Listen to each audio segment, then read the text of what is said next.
I think we can get to maybe our predicted winners. We'll talk about that. But of course, after this hometown, we did have to go into a rose ceremony. Kaitlyn, your time to shine.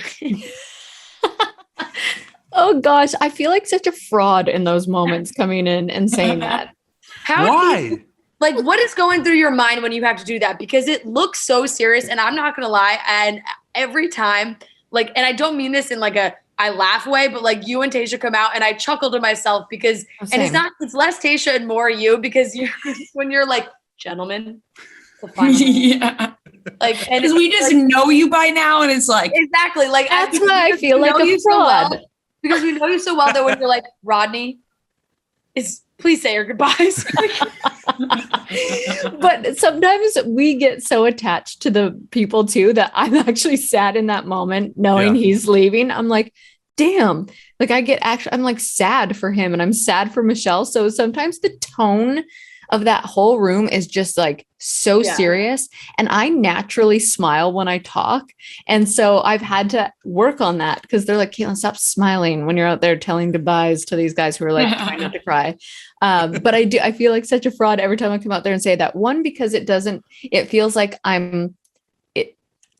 everything I do in my life feels very like authentic and off the cuff and like just me being me. That feels very scripted to me and inauthentic where I'm like, it is. You're just saying the same things that I've always said. Exactly. It's like it's belonged to somebody else for so long that it feels wrong saying it. That's why I was always like, can I say guys instead of gentlemen? Or can I be like, yo, Michelle, like, can I just say it a little different? Yo, Michelle. Yeah. Let's do a couple takes. Let's do a couple improvs. Yeah, exactly. I'm like, oh, let's go until I feel comfortable. This is about me. No. Okay. Yeah. But yeah, it's I chuckle to myself too. Yeah. So, it was now maybe Rhea subliminally here, you are getting this from the order she went in of giving out roses. It did go Brandon, Nate, Joe, in that order, which sometimes carries a weight, sometimes doesn't. That could totally change. Mm-hmm. But in this situation, it came down to Joe and Rodney. And I'll be honest, never once did I think Rodney was getting that rose at the end. I mean, we knew it was going to be Joe. But I think Rodney knew it was going to be Joe. Yeah. Rodney was probably like, fuck, I don't understand. If it was Brandon, maybe, but it's Joe. I think Rodney was like, how the fuck did I make it this far? Well, it's so sad that he always thought of himself as the underdog because everybody liked him. Like every guy liked him. Every guy saw him as someone that would be good for Michelle. Every producer liked him. Like he is so well liked. But that's never it.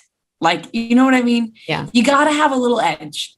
And Rodney's a great guy, but like you got to have a little, and Frank earring like Nate, that's for sure.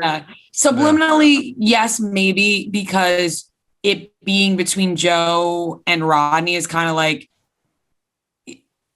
there's a clear top two. You picked two people before Joe and Rodney, but I think it really was the family dynamic to me, like the way that Michelle was talking about Brandon's family. And just because I did not expect at all for Michelle to tell Brandon that she was falling for him the way that she did. Like last week, truthfully, I was like friend zone vibes, whatever. But when she said that, I was like, oh, fuck, I don't think she would say this if she didn't mean it. And that's where everything changed for me. Yeah, I agree. Definitely very possible. So next week we have the men tell all. You're making a face. Was that super fun? Oh my gosh. I wonder if they'll show me saying it, but at one point I just said, what turn did I take in life to be sitting up here just listening to two men argue about pizza and a jacket? Like, how is this still bothering you guys? It was a lot of arguing. Just a lot of arguing. And I'm trying to think of what else happened. A lot happened, but it felt like a lot of arguing as well. But it's the same, there's the drama, there's the tears, there's a lot of closure, and there was a lot of powerful moments from Michelle having important conversations with guys that thought they could just, come out there and save face and say it was an edit and do all the things. And she just put them in their place. And I love her for it. Hope it's Martin. Fucking Martin. I better be Martin. Fucking Martin tried to save face. I will say that.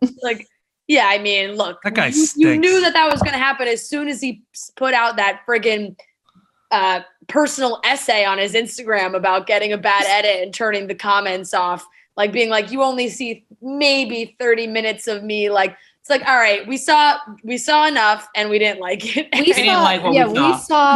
We saw you being your true authentic self when you didn't think the cameras were on you. So yeah, exactly. So, we'd love to hear that about Michelle, the pizza jacket thing. Can't wait to see that go down. I don't know if this is like, I don't know if it's like sexist. I don't know what it is, but there is just something about the men tell all that I'm just like, this is like kind of pathetic.